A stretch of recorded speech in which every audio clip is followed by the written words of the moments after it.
பைபிளில் ஒருவரை எதிர்த்த 450 தீர்க்கதரிசிகள். கார்மேல் மலையில் இஸ்ரவேலர்கள் யாருடைய கடவுளை வணங்க வேண்டும் என்பதை முடிவு செய்ய எலியா தீர்க்கதரிசி 450 பாகால் தீர்க்கதரிசிகளை அழைத்தார். அனைவரும் பலிபீடங்களை அமைத்தனர். தீ இறங்கி பலியை எரிக்கும் கடவுளே உண்மையானவர் என்றார் எலியா. பாகால் தீர்க்கதரிசிகள் முதலில் ஆரம்பித்தார்கள்.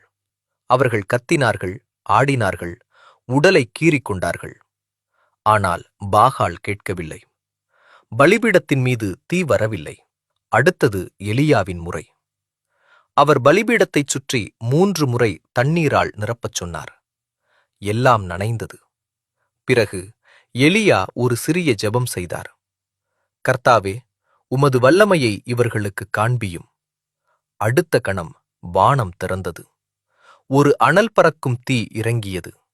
அது பலியையும் விறகையும் தண்ணீரையும், ஏன் கல் மேடையையும் கூட சுட்டெரித்தது. மக்கள் முழங்காலில் விழுந்து, கர்த்தரே தெய்வம், கர்த்தரே தெய்வம் என்று கூக்குரலிட்டார்கள்.